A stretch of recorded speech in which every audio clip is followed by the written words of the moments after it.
Hi students, welcome to English Madhyam. तो आज की हमारी क्लास है एरर के ऊपर। ठीक है, तो चलिए स्टार्ट करते हैं। एक बार आप पहले खुद से ट्राई करेंगे, उसके बाद सॉल्यूशन देखेंगे। That the report fail to address the root causes of the community unrest.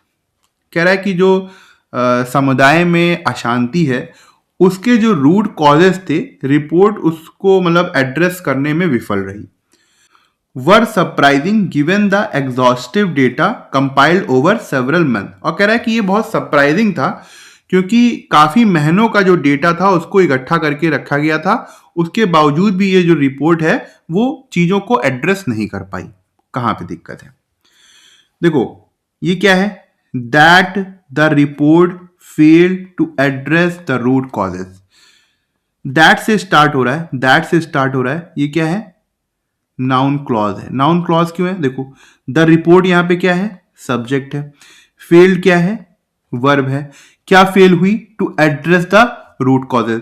तो इस सेंटेंस में सब्जेक्ट भी है, वर्ब भी है। और मैंने आपको बताया है कि जहां पे सब्जेक्ट भी होता है, वर्ब भी होता है, वो क्या होता है, वो क्लॉज होता है। ठीक है, जहां पे सब्जेक्ट और वर्ब नहीं होगा वो फ्रेज होगा। तो एक तो दैट से स्टार्ट हो रहा है। दैट से जब भी कोई चीज स्टार्ट होती है तो समझ लो जब सेंटेंस स्टार्ट हो रहा है तो वो नाउन क्लॉज है। क्या है, नाउन, नाउन क्लॉज है। अब एक बात और भी दिमाग में डाल लो कि जब भी बात दैट से स्टार्ट होगी तो मतलब क्या 100% ही है जो वर्ब आएगी वो क्या आएगी, सिंगुलर वर्ब आएगी। क्यों, क्योंकि दैट क्लॉज को हम सिंगुलर मानेंगे। कहीं लिखा नहीं हुआ है मगर मानेंगे। ठीक है, दैट क्लॉज को हम सिंगुलर मानेंगे। The report fail to address the root causes. किसके causes, of the community unrest. अब ये क्या है, प्रीपोजिशनल फ्रेज है। ऑफ के लिए प्रीपोजिशनल ऑब्जेक्ट आई है, ये कॉजेस के बारे में बता रहा है, तो एक तरीके से एडजेक्टिव क्लॉज हो गया। ये है प्रीपोजिशनल फ्रेज, देखने में लग रहा है मगर काम कैसा कर रहा है, एडजेक्टिव क्लॉज की तरीके से। मगर इतना डिटेल में नहीं जाएंगे। हमने ये देखा प्रीपोजिशनल फ्रेज है, ऑफ है और यहां पे ऑब्जेक्ट आ गया, यहां तक सही है। वर सरप्राइजिंग, कह रहा है ये सरप्राइजिंग है। क्यों, क्योंकि काफी महीनों से हम डेटा कलेक्ट कर रहे हैं, उसके बावजूद भी ऐसा हुआ कि जो रिपोर्ट है उसने अपना काम नहीं किया। अब जो रिपोर्ट ने काम नहीं किया अपना, वो सिंगुलर आइडिया है। वही मैंने कहा था कि जो दैट क्लॉज होता है वो सिंगुलर होता है। तो यहां पे वर नहीं होना चाहिए, क्या होना चाहिए, वॉज होना चाहिए। क्या होना चाहिए, वॉज होना चाहिए। ठीक है, अब एक चीज समझ में आई आपको देखने में कि देखो ये क्वेश्चन पता होगा आपको कहां से आया। मैं डायरेक्टली नहीं बोलूंगा कहां से आया, किस मतलब समझ में आ रहा होगा आपको कहां से उठाया गया क्वेश्चन ये। ठीक है, अगर आपने पेपर्स देखे हैं तो ये पूरा आपको समझ में आया कि किस तरीके से नाउन क्लॉज था ये पूरा। और इतने बड़े सेंटेंस के बाद यहां पर जाके इसकी वर्ब बैठी हुई थी। तो बस एग्जामिनर क्योंकि क्या होता है, जो बच्चा होता है वो सोचता है अच्छा द रिपोर्ट है, ये फेल्ड हो गया, वर्ब हो गया, यहां तक सही है। मगर क्लॉज का अपना अलग महत्व है। ठीक है, वो पूरे नाउन के बारे में एक तरीके से बता रहा होता है। उसके बाद इतनी दूर जाके उसकी वर्ब है, इसलिए ये हम चूक जाते हैं इसमें। तो इस चीज का ध्यान रखना कि अब जो एग्जामिनर है वो क्लॉजेस और फ्रेजेस के ऊपर ज्यादा खेल रहा है। अच्छा, कुछ लोग कहेंगे सर ये क्या है, गिवन द एग्जॉस्टिव, ये एक्स्ट्रा इंफॉर्मेशन है। अगर चाहते तो सेंटेंस यही खत्म कर सकते थे सरप्राइजिंग में। ठीक है, अब क्या होता है ना कि एग्जामिनर में हमारे यहाँ पंचुएशन जो होती है उसको अलाउड नहीं किया जाता है, ना उसकी एरर को माना जाता है। यहाँ पे एक कॉमा होना चाहिए था कि गिवन द एग्जॉस्टिव, एक एक्स्ट्रा इंफॉर्मेशन दिया हुआ है। ठीक है, पार्टिसिपल फ्रेज एक बोल देंगे इसको, ये एक्स्ट्रा इंफॉर्मेशन दिया हुआ है। अब इसमें देखो, इसमें भी एरर बतानी है। What renders the draft legislation particularly contentious is not its proposed realignment of fiscal powers per se। कह रहा है कि ये जो ड्राफ्ट है इसको विवादास्पद, कंटेंशियस मतलब विवादों वाला, ये चीज नहीं बनाती है कि हम वित्तीय पावर को, फिजिकल पावर्स को दोबारा अलाइन कर रहे हैं, मतलब दोबारा एक तरीके से उसको स्ट्रक्चर्ड कर रहे हैं। लेकिन बट दैट इट प्रिज्यूम्स, ये चीज बनाती है उसको, मतलब विवादों में वो चीज डालती है, वो ये है कि हम जो प्रिज्यूम करते हैं, हम मानते हैं विदाउट इंपेरिकल सब्सटेंशियल, मतलब बिना किसी प्रूफ के, a physical equivalence among state whose developmental baseline. कह रहा है कि जो फिजिकल इक्विवेलेंस है, मतलब सारे जो स्टेट हैं उनकी जो वित्तीय स्थिति है, मतलब जो पैसे वाली फाइनेंशियल जो स्थिति है वो एक जैसी है, और whose development baselines are incommensurable by any normative metric। मतलब उनका जो डेवलपमेंट है वो सभी का एक जैसा नहीं है, चाहे हम कैसे भी उसको मेजर करें।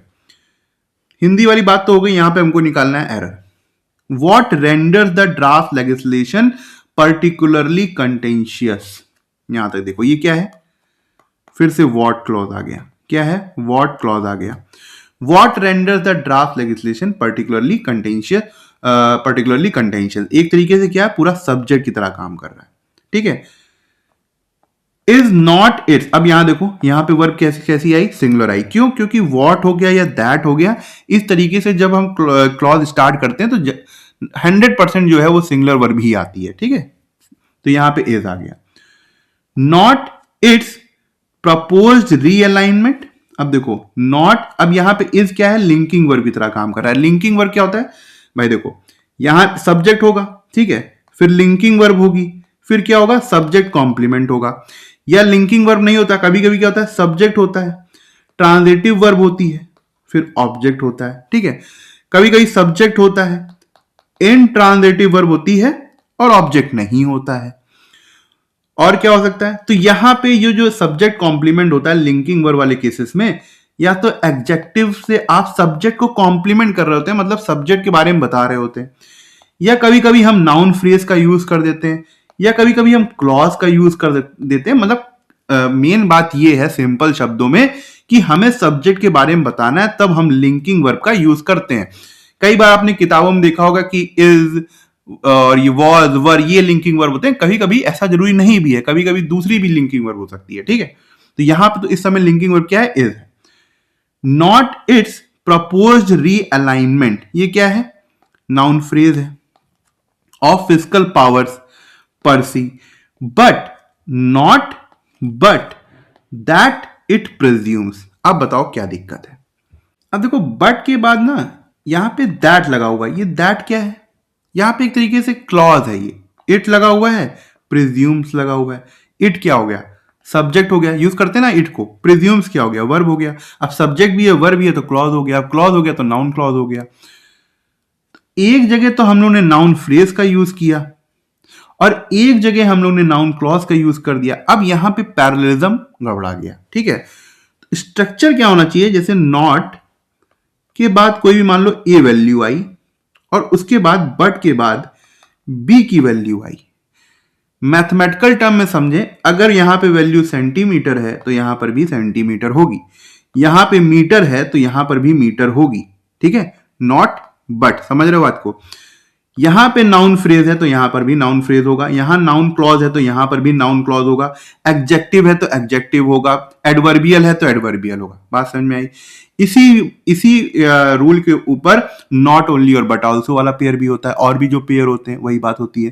तो मैथमेटिकल दिमाग चलाना है तो सेंटीमीटर को सेंटीमीटर के साथ रख सकते हैं, ठीक है, मीटर को मीटर के साथ रख सकते हैं। तो यहां पे यही बात आ रही है कि जब यहां पे नाउन फ्रेज है तो यहां पे दैट क्लॉज कैसे हो गया, तो होना क्या चाहिए था कि बट इट्स प्रिजम्पशन, क्या होना चाहिए था, बट इट प्रिजम्पशन। बात समझ में आई। तो कहां पे एरर थी, सेकंड में एरर थी। और यहां वाले में एरर बताई थी, कहां पे एरर थी, हाँ इसमें भी सेकंड में एरर थी। ठीक है, अब क्वेश्चन थर्ड देखो। Much of what appears to be coordination among the regulatory bodies and private stakeholders, कह रहा है कि ये जो चीजें दिखती हैं कोऑर्डिनेशन है किसके बीच में, रेगुलेटरी बॉडीज और प्राइवेट स्टेक होल्डर्स के बीच में, आर इन फैक्ट को इंसिडेंटल ओवरलैप्स। कह रहा है कि एक तरीके से ये कोइंसिडेंस है, कॉज्ड बाय डिफरिंग मैंडेट, जो कि अलग अलग रिस्पॉन्सिबिलिटीज की वजह से है। मतलब रेगुलेटरी बॉडीज की अपनी रिस्पॉन्सिबिलिटीज हैं, प्राइवेट स्टेक होल्डर की अपनी है, इसी वजह से एक उनके बीच में कोऑर्डिनेशन दिखता है। एरर कहां पे हो सकती है देखते हैं। Much of what appears to be coordination. अब मुझे इतना बता दो, सिर्फ इतना बताओ, यहां तक देखकर कुछ समझने की जरूरत नहीं है कि ये सेंटेंस कैसा लग रहा है। Much of what appears to be coordination, एक तरीके का आइडिया लग रहा है ना, कि ऐसा लग रहा है यहां पे सिंगुलर प्लूरल की बात हो रही है। कुछ समझ में आ रहा है, नहीं हो रही ना। तो जब बात समझ में नहीं आ रही कि सिंगुलर प्लूरल की नहीं हो रही है तो उसको सिंगुलर मानेंगे। ठीक है, मच ऑफ, और वैसे भी मच ऑफ जो है वो सिंगुलरिटी को दिखाता है, सिंगुलर। जब मच ऑफ का यूज हो रहा है, much of what appears to be coordination among the regulatory bodies and private stakeholders, यहां पे क्या आना चाहिए, इज आना चाहिए। क्या आना चाहिए, इज आना चाहिए, सिंगुलर वर्ब लगनी चाहिए, ठीक है। अब ये कोइंसिडेंटल ओवरलैप्स कॉज्ड बाय, ये क्या है? कॉज्ड बाय ये है पास्ट पार्टिसिपल मतलब एडजेक्टिव क्लॉज, ये बता रहा है ये जो ओवरलैप्स हैं किसकी वजह से हो रहे हैं? कॉज्ड बाय डिफरिंग मैंडेट्स, मतलब अलग अलग रिस्पॉन्सिबिलिटीज की वजह से हो रहे हैं। तो यहां पे एरर किसमें थी? थर्ड में थी। That the framework lacks provisions for backward compatibility is less problematic than the assumption that, कह रहा है कि एक ऐसा ढांचा, एक ऐसा फ्रेमवर्क जिसमें हम ये मानते हैं कि उसके अंदर बैकवर्ड कंपेटिबिलिटी नहीं है, कि वो पुरानी चीजों के साथ सामंजस्य नहीं बैठा पा रहा है, ये ज्यादा प्रॉब्लम वाली बात नहीं है, is less problematic than the assumption. कह रहा है कि बड़ी प्रॉब्लम ये है कि जो हम अजम्पशन करते हैं दैट ऑल फेरिफेरल इंस्टीट्यूशन, कि जो फेरिफेरल इंस्टीट्यूशन है विल विदाउट कोअर्जन, जो बिना किसी दबाव के adheres to the central directive as framed, कि वो बिना किसी दबाव के सेंट्रल के जो भी रूल है उसको मान लेंगे। ये एक सेंटेंस है। कहां पे दिक्कत लग रही है? दैट फ्रेज देखो फिर से आया, दैट जो कि हम नाउन क्लॉज की तरह यूज करेंगे। नाउन क्लॉज क्यों है? यहां पे फ्रेमवर्क क्या है? सब्जेक्ट है। लैक्स क्या है? वर्ब है। सब्जेक्ट आ गया, वर्ब आ गया, ठीक है। प्रोविजन उसका ऑब्जेक्ट आ गया। That the framework lakhs provisions for, ये क्या है? प्रीपोजिशनल हो गया, प्रीपोजिशन हो गई, ये प्रीपोजिशनल ऑब्जेक्ट हो गया। For backward compatibility is less problem. अब ये लेस और दैन वाला कंपैरिजन हो गया, लेस के साथ दैन। अब देखो इज यहां पे यूज हुआ जब दैट क्लॉज यहां पर आया। यहां पे एजम्पशन क्या है? नाउन है। ये दैट क्लॉज क्या है? रिलेटिव क्लॉज है। दैट एजम्पशन क्या? Assumption that all peripheral institution will without coercion. अब ये यहां पे जब कॉमा के बीच में तो बता रहा है कि बिना किसी फोर्स के एक एक्स्ट्रा इंफॉर्मेशन दे रहा है। विल क्या है? मॉडल वर्ब है। क्या है? मॉडल वर्ब है। क्या आनी चाहिए? वर्ब, वर्ब की बेस फॉर्म आनी चाहिए। यहां पे देखो अडहियर्स लगा दिया। होना क्या चाहिए था? अडहियर होना चाहिए था, ठीक है। दिक्कत कहां पे थी? फोर्थ में थी। The more senior the position, कह रहा है जितनी senior position, was the more urgent became the need for discretion, decorum and refraining from premature disclosure। कह रहा है कि जितनी सीनियर पोजीशन थी उतना ही ज्यादा इंपॉर्टेंट ये हो गया था कि चीजों को गोपनीय रखा जाए, डिस्क्रिएशन मतलब बाहर ना निकाला जाए, डिकोरम रखा जाए, और किसी भी इंफॉर्मेशन को डिस्क्लोज करने से रिफ्रेन किया जाए। फॉर डिस्क्रिएशन, आईओएन से क्या दिख रहा है? नाउन है। डिकोरम भी क्या होता है? नाउन होता है। एंड रिफ्रेन क्या होता है? रिफ्रेन बताओ, एक पार्ट ऑफ स्पीच, वर्ब होती है। अगर आईएनजी लगा दिया तो क्या हो गया? या तो जेरेंड हो गया, या क्या हो गया? प्रेजेंट पार्टिसिपल हो गया। यहां पे प्योर फॉर्म वाली नाउन है, प्योर फॉर्म वाली नाउन है, क्या हम जेरेंड रख सकते हैं? अवॉइड करेंगे, क्यों? गलत है ये।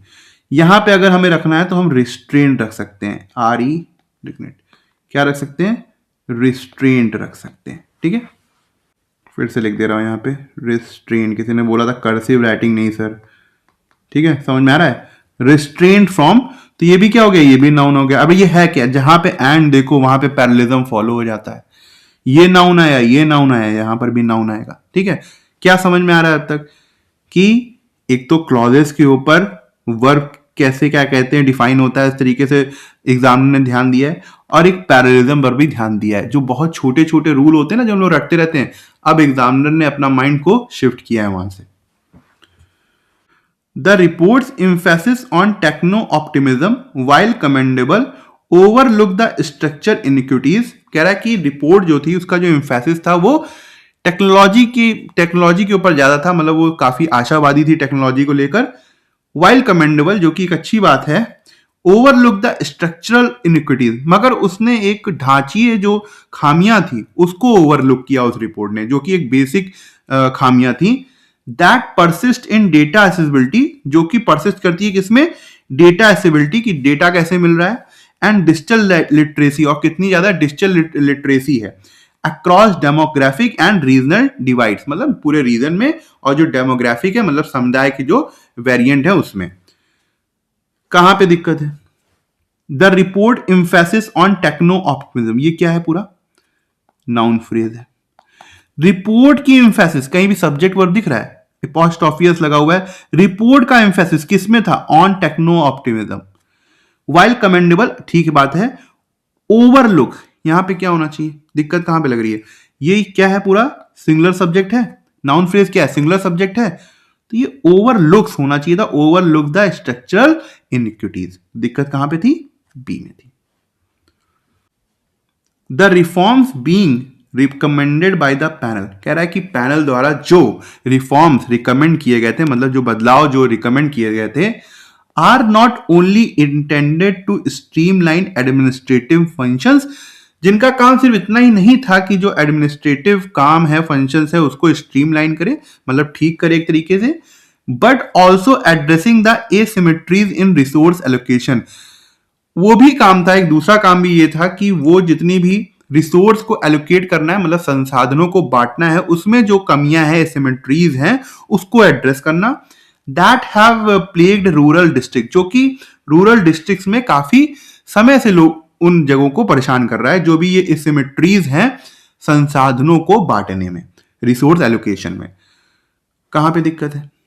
कुछ लोग कहेंगे sir the reforms is being recommended by the panel होना चाहिए था। नहीं, यहां पे कोई दिक्कत नहीं है, ऐसा भी लिख सकते हैं। अगर हम यहां पे बीइंग ना लिखते, हम लिखते द रिफॉर्म्स, जो रिफॉर्म्स हैं रिकमेंडेड बाय द पैनल, ये क्या हो गया? नाउन हो गया। ये क्या हो गया? पास्ट पार्टिसिपल हो गया। जो रिफॉर्म्स रिकमेंड किए गए हैं पैनल द्वारा, तो ये तो हो गया पास्ट की बात, ठीक है। ये एक तरीके से जो चीज हो चुकी है उसके बारे में बात कर रहे हैं। यहां पे बीइंग लग गया तो ये एक तरीके से हो गया प्रेजेंट पार्टिसिपल, कि ये चीजें अभी भी चल रही हैं, मतलब जो रिफॉर्म जो है वो रिकमेंड पैनल द्वारा किए जा रहे हैं, अभी भी प्रोसेस में है। आर नॉट ओनली, अब देखो यहां पे रिफॉर्म्स क्या था? प्लूरल सब्जेक्ट था, तो अब इसकी वजह से कोई फर्क नहीं पड़ा उसकी वर्ब में। ये being recommended by the panel is नहीं हुआ, यहां पे आर हुआ, तो यार सही है। नॉट ओनली, आगे बट ऑल्सो भी होगा। अब बस दिक्कत यहीं पे आएगी, क्योंकि यहां पे पेयर आ गया और कहीं ना कहीं एक ही एरर पूछी जाती है बार बार। नॉट ओनली इंटेंडेड, अब ये इंटेंडेड ये है आर की वजह से, ये पैसिव वाइज है। आर इंटेंड नहीं कर सकते थे, हम इंटेंडेड कर सकते हैं, ठीक है। नॉट ओनली के बाद क्या लिखा?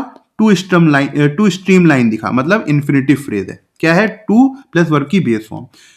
बट ऑल्सो के बाद ये भी बताया था ना, नॉट और बट वाला, कि पैरेललिज्म होता है। बट ऑल्सो एड्रेसिंग, अब देखो यहां पे एड्रेसिंग यूज कर दिया, जबकि होना क्या चाहिए था? To address the asymmetries in resource allocation. बात समझ में आई? पैरेलल स्ट्रक्चर वाली बात, नॉट हो या बट हो, या नॉट ओनली हो या बट ऑल्सो है, ठीक। The regulators decision to postpone the implementation, कह रहा है कि रेगुलेटर का जो डिसीजन था इंप्लीमेंटेशन को पोस्टपोन का, इंप्लीमेंटेशन मतलब लागू करना, was attributed partly to industry pressure, वो इस वजह से हुआ कि कुछ इंडस्ट्री का प्रेशर था, and partly due to legal ambiguity surrounding the recent amendment, और कुछ जो था वो कानूनी समस्याओं की या फिर जो कानूनी कंफ्यूजन था उसकी वजह से था। कहां पे एरर है? द रेगुलेटर्स डिसीजन, जो रेगुलेटर का डिसीजन था क्या? To postpone the implementation was attributed partly to industry pressure, कुछ तो इंडस्ट्री प्रेशर की वजह से था, एंड पैरेललिज्म फॉलो होना चाहिए, पार्टली ड्यू टू लीगल। अब देखो यहां पे पार्टली टू था, तो यहां पे ड्यू टू क्यों किया? ये पैरेललिज्म है, जैसा यहां पे लिखना है वैसा यहां पर भी लिखना है। Partly to industry pressure, partly to legal ambiguity. फिर से यहां पे पैरेललिज्म वाला क्वेश्चन आया, तो यहां पे एरर कहां पे थी? थर्ड में थी। That there exist no recourse for citizen, कोई भी रास्ता नहीं बचेगा सिटीजन के लिए, if environmental violations are condoned at the ministerial level, अगर जो इन्वायरमेंटल वायलेशन है उसको मिनिस्ट्रियल लेवल पे माफ करते रहे। Underline a systematic erosion of constitutional accountability, एक तरीके से ये दिखाता है कि हमारे यहाँ अब कॉन्स्टिट्यूशनल जो अकाउंटेबिलिटी है, एक तरीके से रिस्पॉन्सिबिलिटी है, वो खत्म होती जा रही है। That exist no recourse of और सिटीजन, क्या है? That clause. If environmental violation, अब यहां पे इफ जो कंडीशनल सेंटेंस आया है, इफ इन्वायरमेंटल वायलेशंस आर, तो यहां तक तो सही है, are condemned at the ministerial level underline, क्या दिक्कत है? फिर से देखो, दैट क्लॉज आया, यहां पे क्या यूज कर दिया इन्होंने? प्लूरल वर्ब यूज कर दी। होना क्या चाहिए था? अंडरलाइंस होना चाहिए था। क्या होना चाहिए था? Underlines a systematic erosion. समझ में आ रही है बात? तो थर्ड में एरर है। अब इस क्वेश्चन देखो, इसमें एरर ढूंढ लो पूरी तरीके से, क्या है? पूरा दिमाग लगा लो अपना, सब कुछ लगा लो जितना भी है। That none of the representatives found the proposal viable, कह रहा है कोई भी रिप्रेजेंटेटिव ने ये जो प्रपोजल था इसको बहुत बढ़िया नहीं माना, वाइबल नहीं माना, ठीक नहीं माना। इज लेस सरप्राइजिंग, ये उतना सरप्राइजिंग नहीं था, देन द फैक्ट, उस फैक्ट के, दैट नाइदर द चेयरपर्सन, ना ही chairperson, not the legal counsel, ना ही legal counsel, were brief beforehand, उनको पहले इस बारे में बताया नहीं गया था। कहां पे एरर है? देखो, अब जो लोग मेन से बैठ रहे हो ना, ये सेकेंडों का क्वेश्चन है, सेकेंडों का क्वेश्चन नहीं हो रहा भैया, तो तुम जानो कहां पे दिक्कत है, बता दो अभी सही। दैट क्लॉज आ गया, दैट क्लॉज आ गया पूरा, सॉरी, हाँ दैट क्लॉज आ गया ये। अब यहां पे वर्ब कैसी आई? सिंगुलर आई, सिंगुलर आई, ठीक है। इज लेस सरप्राइजिंग, लेस और देन वाला पेयर आ गया, कोई दिक्कत नहीं। Is less surprising than the fact, अब ये क्या फैक्ट, क्या फैक्ट वो बता रहा है? ये है एक तरीके से दैट क्लॉज जो बता रहा है क्या fact, that neither the chairperson nor the legal counsel were briefed. कुछ समझ में आया? कुछ याद आया भाई? नाइदर और नॉर के साथ जो नियरेस्ट सब्जेक्ट होता है उसके हिसाब से वर्ब लगती है, तो यहां पे क्या होगा? वॉज होगा। अब यहां पे आइदर और हो जाता तब भी वही बात होती, जो नियरेस्ट सब्जेक्ट होता है उसके हिसाब से लगती है, ठीक है। जाते जाते एक क्वेश्चन और पूछ लूं, हार्डली के साथ क्या लगता है और नो सूनर के साथ क्या लगता है? वैसे मैं भी एक आर्टिकल पढ़ रहा था तो मैंने देखा था कि कई बार राइटर ने हार्डली के साथ देन का यूज कर दिया था, तो क्या है, कोई मिस्टेक है? तो ठीक है, आज का लेक्चर यहीं ख़त्म करते हैं। आई होप आपको कुछ सीखने को मिला होगा, और आप कमेंट सेक्शन में ज़रूर बताइएगा कि आपको आज का लेक्चर कैसा लगा और आपको क्या सीखने को मिला। अगर आप मुझसे इंग्लिश ग्रामर पढ़ना चाहते हैं तो आप हमारा ऐप इंग्लिश माध्यम प्ले स्टोर से डाउनलोड कर सकते हैं। ऐप ओपन करते ही आपके सामने होम स्क्रीन आएगी, वहाँ पे आपको 5 ऑप्शन मिलेंगे, मेन, लाइब्रेरी, फीड, लेक्चर, पास। लेक्चर में क्लिक करते ही आपके सामने 2 वर्जन आएंगे, फ्री और पेड। पेड में क्लिक करते ही आपके सामने इंग्लिश ग्रामर का एक सेक्शन आएगा, जहाँ पे मैंने इंग्लिश एसएससी के लिए बहुत ही डिटेल में बताया हुआ है और बहुत ही सिंपल लैंग्वेज में बताया है, जो कि आपके कॉन्सेप्ट्स को और अच्छा करेगा और आपको अच्छे मार्क्स लाने में हेल्प करेगा। तब तक के लिए प्रैक्टिस करते रहिए। Thank you so much for watching this video.